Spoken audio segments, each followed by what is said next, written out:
बाइस बरकत। आमीन आमीन।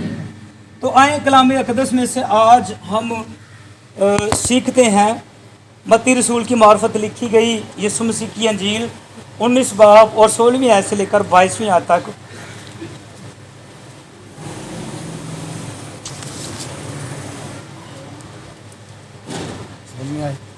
सोलहवीं से 22वीं आयत तक। और देखो खुदावंद के पाक कलाम में यो मरकूम है, लिखा है, और देखो एक शख्स ने पास आकर उससे कहा, ए उस्ताद, मैं कौन सी नेकी करूं ताकि हमेशा की ज़िंदगी पाऊं। उसने उससे कहा कि तू मुझसे नेकी की बाबत क्यों पूछता है? नेक तो एक ही है, लेकिन अगर तू ज़िंदगी में दाखिल होना चाहता है तो हुक्मों पर अमल कर। उसने उससे कहा, कौन से हुक्मों पर? यीशु ने कहा, ये कि खून न कर, ज़ना न कर, चोरी न कर, झूठी गवाही ना दे, अपने बाप की और माँ की इज्जत कर, और अपने पड़ोसी से अपनी मानद मोहब्बत रख। जी बस आगे उस जवान ने उससे कहा कि मैंने इन सब पर अमल किया है, अब मुझ में किस बात की कमी है? यीशु ने उससे कहा, अगर तू कामिल होना चाहता है तो जा अपना माल और असबाब बेच कर गरीबों को दे, तुझे आसमान पर खजाना मिलेगा, और आकर मेरे पीछे हो ले। मगर वो जवान ये बात सुनकर गमगीन होकर चला गया, क्योंकि बड़ा मालदार था। आमीन आमीन। कलाम अक़दस के पढ़े सुने समझे खोले और गौर किए जाने पर खुदा की बरकत है। खुदावंद का शुक्र हो। खुदावंद की शुक्र है। आमीन। यहाँ पर एक ऐसे शख्स की बातचीत हमें यीशु मसीह के साथ मिलती है, और वो आकर यीशु मसीह से कहता है कि ए उस्ताद, मुझे बता कि मैं कौन सा ऐसा अमल करूं, कौन सा ऐसा काम करूं कि मैं हमेशा की ज़िंदगी को हासिल कर लूं, मैं हमेशा की ज़िंदगी को पा लूं। ऐसी कौन सी बात हो सकती है, ऐसा कौन सा काम हो सकता है कि जिसके करने के बाद मैं हमेशा की ज़िंदगी का वारिस बन जाऊं? क्योंकि मैंने तेरी बातों को सुना है, मैंने तेरे कलाम की बातों को सुना है, जो तू बयान करता है उसमें तूने फरमाया है कि खुदावंद के हजूर से हमेशा की ज़िंदगी को हासिल करो, नजात याफ्ता ज़िंदगी को हासिल करो। अब मुझे बता कि मैं ऐसा क्या काम करूं कि मुझे भी हमेशा की ज़िंदगी मिल जाए। तो यीशु मसीह उससे कहते हैं कि तू हुक्मों पर अमल कर, जितने अहकाम कलाम अक़दस में बताए गए हैं उन पर अमल करना शुरू कर दे तो तू हमेशा की ज़िंदगी का वारिस बन जाएगा। वो कहता है कि कौन से हुक्म ऐसे हैं जिन पर मुझे अमल करना है? तो यीशु मसीह 10 अहकाम में से उसे ये बातें बताते हैं कि तू खून ना करना, ज़िना ना करना, चोरी ना करना, झूठी गवाही ना देना, और अपने बाप की और माँ की इज्जत करना, और अपने पड़ोसी के साथ अपनी मानंद मोहब्बत रखना। वो कहता है यीशु मसीह, इन हुक्मों को मैं तो शरीयत के वसीला से मुझे मिल चुके हैं, मैं बचपन से इन पर अमल करता आ रहा हूँ, मैं बचपन से ये हुक्म दोहराता आ रहा हूँ, मुझे याद भी है, मैं सुना भी सकता हूँ, और मुझे इन सब पर अमल करने का शरफ हुआ है, मैं बचपन से लेकर इनको मानता आया हूँ। तो अब मुझ में कौन सी कमी है कि मैं हमेशा की ज़िंदगी हासिल नहीं कर सकता? अब क्या बात बाकी रह गई है? मैं तो हुक्मों को भी मान रहा हूं, हुक्मों पर चल भी रहा हूं, बचपन से लेकर अब तक इन हुक्मों पर अमल करता आ रहा हूं, तो अब मुझ में कौन सी कमी बाकी है? तू मुझे बता कि मैं हमेशा की ज़िंदगी का वारिस बन जाऊं। तो यीशु ने उससे कहा, अगर तू कामिल होना चाहता है तो अपना माल और असबाब बेच कर गरीबों को दे, तुझे आसमान पर खजाना मिलेगा, और आकर मेरे पीछे हो ले। मगर जवान ये बात सुनकर गमगीन होकर चला गया, क्योंकि बड़ा मालदार था। आज हम कलाम अक़दस पर इस हवाला पर गौर करेंगे कि जब उसको पता चला कि मुझे अपना माल असबाब बेचकर खिदमत के रास्ते में देना पड़ेगा, यीशु मसीह के पीछे होने के लिए मुझे अपना माल असबाब देना पड़ेगा, तो वो गमगीन हुआ। अपनी दौलत के जाने के लिए, अपनी दौलत के इस तरह से बिखर जाने के लिए गमगीन होकर वापस चला गया, उसने निजात को नहीं पाया। तो हम इन्हीं बातों पर आज कलाम अक़दस में से गौर करेंगे कि खुदा के लिए दौलत को अजीज़ रखना या खुदा के लिए खुदा की निजात को अजीज़ रखना। हालेलुया। तो मेरे जीजो, जब उसने अपने सारी सिफात खुदावंद यीशु मसीह को बताई हैं कि मैं तो ऐसा भी करता रहा हूँ, मैं तो ऐसे भी करता रहा हूँ, मैं तो ये भी करता हूँ, मैं तो पाबंद हूँ, मैं तो ऐसा रास्तबाज हूँ, उसने अपनी सिफतें बयान करने की कोशिश की है। तो यीशु मसीह ने कहा एक अभी भी कमी है, तू अपना सारा माल असबाब बेचकर गरीबों को दे दे और तुझे आसमान पर खजाना मिलेगा, तब तू मेरे पीछे हो ले और फिर तू हमेशा की ज़िंदगी का वारिस हो जाएगा। तब वो ये बात सुनकर गम में पड़ गया कि मैंने इतनी दौलत जमा की है, इतनी मेहनत मशक्क़त की है, मैंने इतना माल असबाब जमा किया है, मैं दौलत कमाता रहा हूँ, मेहनत करता रहा हूँ, खून पसीना बहाता रहा हूँ, अब यीशु मसीह कह रहा है कि उसको बेचकर गरीबों के अंदर दे दे। तो अपनी दौलत को अजीज रख कर उसने निजात के काम को खो दिया। वो निजात नहीं पा सका क्योंकि वो चाहता था कि उसकी दौलत ना चली जाए, वो चाहता था कि उसके जो पैसे हैं वो ना ज़ाया हो जाएं, उसने निजात को ठुकरा दिया। तो मेरे जीजो, कलाम अक़दस हमें ये बयान करता है कि खुदा की हजूरी के अंदर अगर हमें उसने ज़िंदगी दी है, तंदुरुस्ती दी है, तो वो हमसे ऐसी बातें तलब करता है। 10वां हिस्सा कलाम अक़दस में से हम पढ़ते हैं कि हमें खुदा की हजूरी में देना है। तो यही नहीं कि हम अपने जितनी भी ज़िंदगी के दारोमदार हैं वो भी ज़रूरी है कि हम अपना 10वां हिस्सा खुदा की हजूरी में दें, और सबसे जो ज़रूरी है कि अपनी ज़िंदगी का हिस्सा 10वां हिस्सा खुदा की हजूरी में दें। और वो 2 घंटे और 40 मिनट बनते हैं, दिन और रात के 2 घंटे और 40 मिनट खुदा के लिए बनते हैं। जो हमारे जिस्म और रूहानी हालत है वो हमने खुदा की हजूरी में देने हैं, ये 10वां हिस्सा। तो मेरे जीजो, हम पूरा हफ्ता फारिग रहते हैं, आपको कोई नहीं कहता कि आपने दुआ करनी है। हफ्ते के बाद जब हमें कहा जाता है कि आपने पूरे 7 बजे खुदा की हजूरी में पहुंचना है, अब आकर आप 1 सवा घंटा सिर्फ खुदा की हजूरी में दे दें, तो हम उसके अंदर भी लाचारियों को ज़ाहिर करते हैं। तो कलाम अक़दस ये बयान करता है कि एक दफ़ा हैकल के अंदर हदिया जमा हो रहा था, हैकल के अंदर लोग हदिये जात डाल रहे थे। यीशु मसीह भी वहाँ पर मौजूद हैं, शागिर्द भी मौजूद हैं, फ़कीह फरीसी भी मौजूद हैं, और लोग आते जा रहे हैं, हदिया डालते जा रहे हैं। और एक बूढ़ी औरत आई है जिसके पास सिर्फ 2 दमड़ियाँ हैं, और उसने भी वो दोनों दमड़ियाँ एक एक करके उस बॉक्स के अंदर डाल दी। तो फ़कीह फरीसी कहते हैं कि इसने सिर्फ 2 दमड़ियाँ डाली हैं, बाकी लोग तो इतना इतना डाल रहे हैं, बाकी लोग रुपए पैसे डाल रहे हैं, कोई सोना दे रहा है, कोई चांदी दे रहा है, किसी ने इतने पैसे दे दिए हैं। क्योंकि जो लोग हदिया दे रहे थे वो वाज़िया करके दिखा दिखा कर डाल रहे थे, वो लोगों की नज़रों के सामने आ रहा था। फ़कीह फरीसियों की नज़रें उनके हदियों पर पड़ रही थी और यीशु मसीह भी देख रहा था। और फ़कीह फरीसियों ने कहा वो फलाना रफीक थे, इन्हें दे गया, अफजल थे, इन्हें दे गया, तो बुढ़ी औरत 2 दमड़ियाँ देन रही। इसका मतलब यह है कि वो दिखा कर डाल रहे थे। तो कलाम अक़दस ये बयान करता है, यीशु मसीह पुकार उठे हैं। यीशु मसीह ने कहा कि मैं तुमसे सच कहता हूं, इसने जो कुछ डाला है तुम सबसे ज्यादा डाला है, क्योंकि तुमने वो डाल दिया है जो तुम्हारे घर के अखराजात के बाद तुमसे बचा है। तुमने वो डाला है जो तुमने सारे अपने दुनियादारी के काम निपटाने के बाद बचाया हुआ है। तुमने वो हदिया खुदा की हजूरी में डाला है, और जितना तुम समझते थे कि अब ये फालतू बच गया, तुमने वो खुदा की हजूरी में डाला। और डाला भी कैसा कि फ़कीह फरीसी बआसानी देख रहे हैं कि कितना कितना डाला। तो इस औरत ने जो 2 दमड़ियाँ डाली हैं, इसके पास सिर्फ वही 2 दमड़ियाँ, इसके पास इसके अलावा कोई पैसा नहीं था।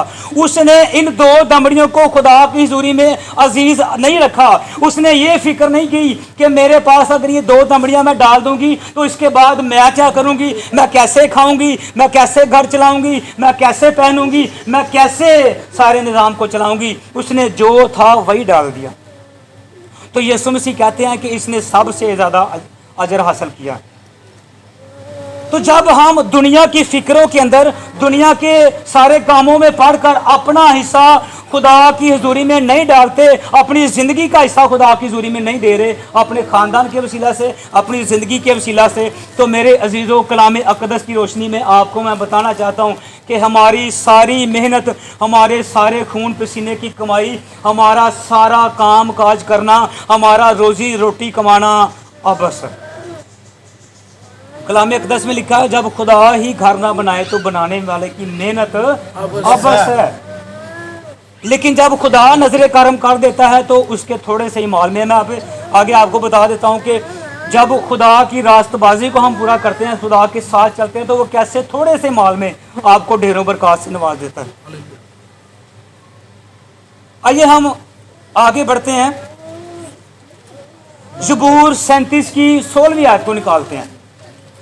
आप देखेंगे यहाँ पर, सुनेंगे कि रास्तबाज और सादिक जो है, जो खुदा से डरने वाला, जो खुदा के साथ चलने वाला, खुदा के खौफ में रहने वाला है, उसका थोड़ा सा माल शरीरों की बहुत लाखों करोड़ों की अरबों की दौलत से बहुत ज्यादा है। खुदा यहाँ पर वाज़ह कर रहा है। जी पढ़ें। सादक का थोड़ा सा माल बहुत से शरीरों की दौलत से बेहतर है। आमीन। हालेलुया। कलाम अक़दस ये बयान करता है ज़बूर 37 की 16वीं आयत के अंदर कि सादक का थोड़ा सा ही माल शरीरों की दौलत से बेहतर है। जो रास्तबाज है, जो खुदा के खौफ के अंदर रहता है, जो खुदा की इबादत गुज़रानता है, जो खुदा की परस्तिश करता है, जो फिक्र में रहता है कि मैंने खुदा की इबादत में जाना है, टाइम होने वाला है, और खुदा के खौफ के अंदर ज़िंदगी गुजारता है, खुदा का कलाम बयान करता है कि उसके थोड़े से माल के अंदर शरीरों के अरबों रुपयों से ज़्यादा बरकत है।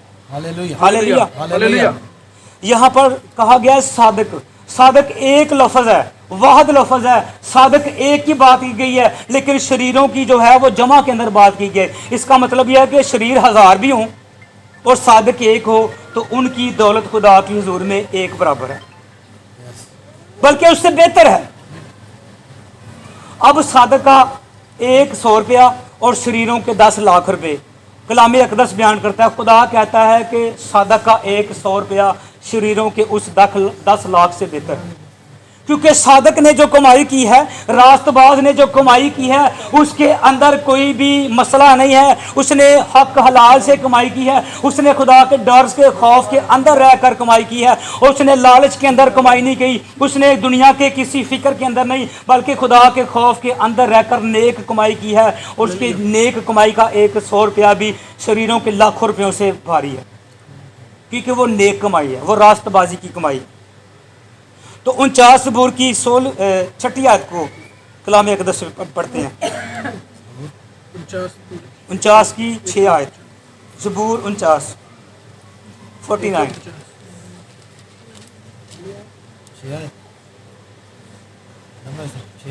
जी। जो अपनी दौलत पर भरोसा रखते हैं, जो अपनी दौलत पर भरोसा रखते हैं और अपने माल की कसरत पर फख्र करते हैं, उनमें से कोई किसी तरह अपने भाई का फिदिया नहीं दे सकता। आमीन। यहाँ पर खुदा का बंदा बयान करता है कि जो अपनी दौलत पर भरोसा रखते हैं, जिनको यकीन है कि मेरे पास इतनी दौलत है, मेरे पास इतना पैसा है और मेरे पास इतना बैंक बैलेंस है, लेकिन वो अपने माल की इस कदर कसरत के बावजूद, अपने माल के इस तरह अपने पास होने के बावजूद, रुपया पैसा अपने पास मौजूद होने के बाद भी उस पर फख्र करता है, लेकिन वो अपने भाई की मदद के लिए, उसके छुड़ाने के लिए, उसके काम आने के लिए कोई फ़ायदा नहीं देता। तो कलाम अक़दस की जो तालीम है, हम दुनिया के कामों को और दौलत को ज़्यादा तरजीह देते हैं बनाए इसकी कि हम खुदा के काम को तरजीह दें। जिस तरह भाई आसफ ने पहले कहा कि कलाम अक़दस में लिखा है, तू पहले उसकी बादशाही और उसकी रास्तबाजी को तलाश कर, दुनिया की चीज़ें इनाम में मिल जाएंगी। ये तो गिफ्ट के तौर पर खुदा ने रखी हुई हैं और हम दिन और रात इनके पीछे भागने की कोशिश कर रहे हैं। खुदा कहता है कि तू मेरी परस्तिश, मेरी इबादत, मेरी रास्तबाजी, मेरी बादशाही के पीछे भाग, मेरी इबादत और मेरे सबत का लिहाज कर, मेरे सबत के बारे में फ़िक्र रख, तो ये सारी बरकतें तुझे मैं इनाम में दे दूंगा। एक बंदा था, वो सर्कस के अंदर रस्से पर साइकिल भी चलाता है और उस पर पैदल भी चलता है।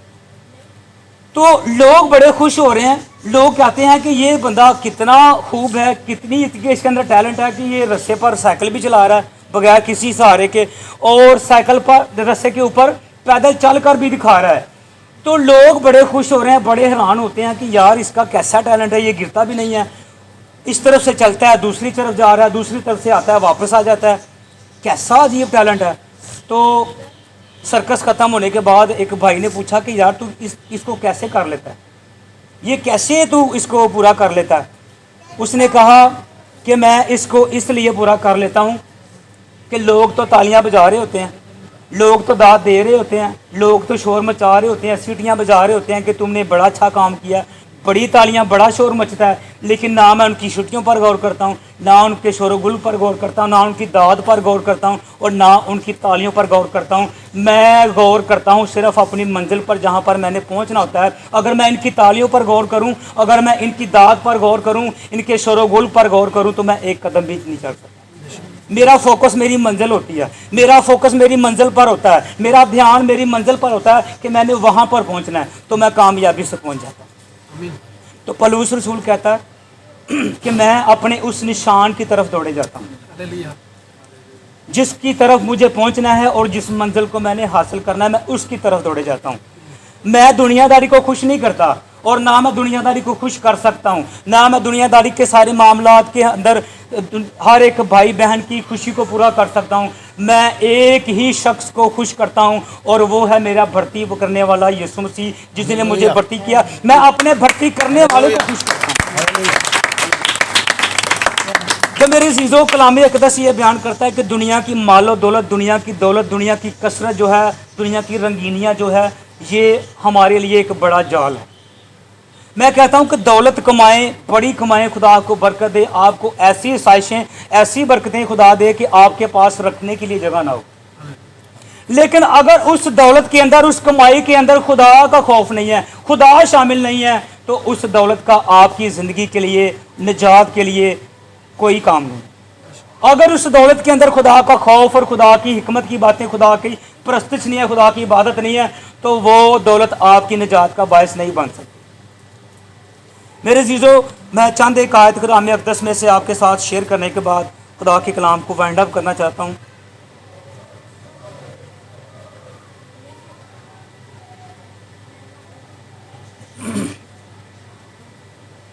मिसाल की किताब 18वां बाब और 23 आयत, हिकमत का बादशाह भी मालो दौलत के बारे में ये बयान करता है, और दाऊद भी 18वां या 81 ज़बूर है, उसके अंदर ये बयान करता है कि जब तू देखे कि कोई शख्स मालदार हो रहा है, जब वो बढ़ रहा है, उसकी दौलत बढ़ रही है, उसकी कसरत बढ़ रही है, तो तू हरगिज़ परेशान ना होना, क्योंकि वो इस दुनिया में से, उस दौलत में से एक भी रुपया अपने साथ नहीं ले जाए। तो कलाम अक़दस में मिसाल की किताब के अंदर हिकमत का बादशाह 18वीं आयत बाब की 23 आयत के अंदर बयान करता है, मोहताज मिन्नत समाजत करता है, पर दौलतमंद सख्त जवाब देता है। अब जिसके पास दौलत नहीं है, वो हमेशा कोशिश करेगा कि मेरे वसाइल इतने नहीं हैं, मेरे पास इतना कोई वसाइल नहीं है कि मैं किसी बड़े शख्स का मुकाबला कर सकूं, बड़ी चीज़ों को हासिल करूं। वो हमेशा मिन्नत समाजत करता रहेगा, वो आजिज़ी के साथ रहेगा, वो इनकिसारी के साथ रहेगा, वो हलीमी के साथ रहेगा, ताकि वो सोचेगा कि मेरी ज़िंदगी से कोई ऐसा काम ना हो जाए कि मुझे बड़े सारे पैसे लगाने पड़ जाएं और मेरे पास तो है ही नहीं है। तो वो हर बंदे के साथ मिन्नत के साथ रहता है, वो आजिज़ी के साथ रहता है, वो इनकिसारी के साथ रहता है। लेकिन जो मालो दौलत से भरा हुआ है, जिसके पास दौलत की कसरत है, वो जवाब बड़े सख्त देता है। जब कभी कोई मामला होता है तो वो कहता है, फिर जो होंदा करके वेख लो, दौड़ ला लो, फिर मैं वेख लेना तुहानू। क्योंकि वो अपनी दौलत पर घमंड कर रहा है, वो अपनी वाकफियत पर घमंड कर रहा है, वो अपने सारे उन बातों पर घमंड कर रहा है जो उसके पास है। उसे ये बात उसके जहन में है कि मैं तो थाने के अंदर भी सारा निज़ाम सीधा कर लूँगा, लोगों के अंदर मेरी पहचान भी है, लोग मुझे जानते भी है, मैं उनसे भी कहकर अपना मामला सीधा कर दूंगा, लेकिन इसकी कोई नहीं सुनेगा। मैं तो सारे मामला को हल कर लूँगा, लोग मेरी बात नहीं मानेंगे, कहतेंगे हाँ इसकी गवाही देंगे। तो आज होता भी ऐसा ही है। जो पावरफुल होता है बंदा, जो सारा कुछ कर सकता है दौलत के वसीला से, हम उसी की गवाही देते हैं, गरीब की गवाही नहीं देते। तो कलाम अक़दस ये बयान करता है, जो मिन्नत समाजत करता है, जो आजिज़ रहता है, जो इनकिसार रहता है, जो हलीम रहता है, दुनिया में अगर कोई उसकी फिक्र ना भी करे, उसकी कोई मदद ना भी करे, लेकिन खुदा उसकी मदद के लिए हमेशा तैयार रहता है। और खुदा कहता है कि मैं हलीम के साथ हूँ, आजिज़ के साथ हूँ, और उसकी सारी आमदरफ्त में उसकी मदद करता हूँ, और मैं अपने खैमे में से निकल कर उसकी जंग लड़ता हूँ। तो खुदा उसकी मदद के लिए तैयार है। तो मेरे अज़ीज़ों, कलाम अक़दस हमें इस बात की गवाही देता है। 14वें बाब की 24 आयत आखिरी आयत है, कलाम अक़दस में से सुनेंगे। टाइम काफ़ी हो जाता है, इसीलिए आपको कहते हैं कि आप पूरे टाइम पे 7 बजे हम इबादत शुरू करें, सारे आ जाया करें, और घंटे सवा के अंदर हम इबादत ख़त्म कर दें, क्योंकि गर्मी की वजह से ये मामला होता है। तो इस बात को ज़रूर गौर करें। 14वें बाब की 24 आयत के अंदर लिखा हुआ है, तनाओं का ताज उनकी दौलत है, पर अहमकों की हमाकत ही हमाकत। जो अहमक हैं, जो नादान हैं, वो अपनी हमाकत के अंदर ही गर्क हो जाता है, लेकिन जो दना है उसकी जो ताज है वो उसकी दौलत है। और दना की दौलत जो वो होती है, दना और रास्तबाज की दौलत वो होती है उसकी ईमानदारी, उसकी ईमानदारी, उसकी खौफ खुदा, और उसके दिल में खुदा का फ़िक्र, उस खुदा के बारे में जो खौफ है और खुदा की इबादत के बारे में जो तलब है, वही उसकी दौलत है और वही उसका ताज है। तो मेरे अज़ीज़ों, हम इस बात को ध्यान में रखें कि हम जो कमाई करते हैं, हम जो कमाई करके दौलत अपने घर के अंदर लाते हैं, वो नाजायज़ तो नहीं है, उसमें हमने किसी का हक तो नहीं मारा, उसके अंदर हमने कोई गलत कारी तो नहीं की, वो हमारी मेहनत मशक्क़त की है कि नहीं। बाज़ दफ़ा ऐसा होता है कि हम गलत तरीके से कमाई हुई रकम अपने घर में ले आते हैं, इस्तेमाल कर लेते हैं, घर में चला देते हैं, बच्चे खा लेते हैं, हम सारे काम कर लेते हैं, लेकिन जब याद आता है कि ये तो दौलत ऐसी थी, तो तब तक बड़ी देर हो चुकी होती है। वो जो दौलत है वो गैर कानूनी आई हुई घर में, वो उतनी देर में अपना काम कर चुकी होती है, वो घराने की तबाह बर्बादी का अंजाम बन चुकी होती है। तो यिर्मयाह नबी के सहीफे में पढ़ें तो वहाँ पर लिखा है कि ऐसा शख्स जो अपनी कमाई गलत तरीके से लाता है, वो उस तीतर की मानद है जो किसी और के अंडों पर बैठा होगा। वो उस तीतर की मानद है जो खुद परिंदा है, लेकिन किसी और परिंदे के अंडों पर बैठा हुआ है, और वो वक़्त गुजारता है, उस पर बैठा रहता है। जब वो वक़्त पूरा हो जाता है तो उसकी आंखें खुलती हैं और उसको पता चलता है कि ये तो मेरे अंडे हैं ही नहीं, ये तो किसी और के अंडे थे। तो वो कलाम अक़दस ये बयान करता है कि वो उस अहमक नादान तीतर की मानद है जो किसी के अंडों पर वक़्त गुजारता रहता है। तो दुनिया की नाजायज़ दौलत जो है वो ऐसी ही है, वो हमारा वक़्त ज़ाया करती है, वो हमारी ज़िंदगी ज़ाया करती है, वो हमारी रूहानियत ज़ाया करती है, वो हमारे घराने की बरकत ज़ाया कर देती है, वो हमारे घराने की मोहब्बत और सारी बातों को ज़ाया कर देती है। तो हमें जब पता चलता है तो तब तक बड़ी देर हो चुकी होती है। मेरे अज़ीज़ों, कलाम अक़दस के अंदर एक अमीर शख्स था, वो मर गया, गरीब लाज़र भी मर गया। अमीर शख्स ने सारी दौलत को हासिल किया, खाया पिया, अच्छा पहना, अरगवानी सूट पहने, अच्छी जूते पहने, शहाना ज़िंदगी गुजारी, अच्छे खाने पीने खाए। लेकिन जो गरीब लाज़र था उसने ऐसी किसी बात को हासिल नहीं किया। वो गरीबी के अंदर भी, लाचारी के अंदर भी, बीमारी के अंदर भी खुदा के साथ वफादार रहा, आजिज़ रहा, इनकिसार रहा, खुदा के खौफ के अंदर रहा। लेकिन जब दोनों मर गए तो आगे जाकर पता चलता है कि अमीर शख्स की आंखें खुली तो उसको पता लगा मैं तो अजाब में हूँ, मैं तो जल रहा हूँ, मेरे ऊपर तो आग जल रही है, मैं तो जल कर अपनी ज़िंदगी को देख रहा हूँ कि मैं तो फना हो रहा हूँ। और उसने देखा कि जो गरीब लाज़र था वो इब्राहिम की गोद के अंदर है, वो आराम के अंदर है, वो सुकून के अंदर है। तो मेरे अज़ीज़ों, आज ही फैसला करना है। जब हम खुदा की हुजूरी के अंदर चले जाएंगे तो फिर आंखें खुलेंगी, तब तक देर हो चुकी होगी। तो आज मौका है, आप खुदा के काम की फ़िक्र करें, खुदा आपके घराने की फ़िक्र करें। हालेलुया। आए आंखों को बंद करें और चंद लफ्ज़ों में कलाम अक़दस की शुक्रगुजारी करें। कादरी करते हैं आज के मोतबर कलाम के लिए, फतहमंद इबादत के लिए, सारी ज़िंदगियों के लिए, जितनी भी ज़िंदगियाँ यहाँ पर आई हैं उन सब के लिए तेरी बरकत चाहते हैं। इस कलाम के वसीला से ज़िंदगियों के अंदर बड़ा यीशु मसीह के अहकाम के मुताबिक काम करना, इन ज़िंदगियों को ढालना, संवारना, हमेशा तेरी तड़प में रहें, हमेशा तेरी आस में रहें कि हमने खुदा की हुजूरी के अंदर अपनी ज़िंदगियों को लेकर जाना है और तेरा शुक्र अदा करते रहें। यीशु मसीह के नाम से।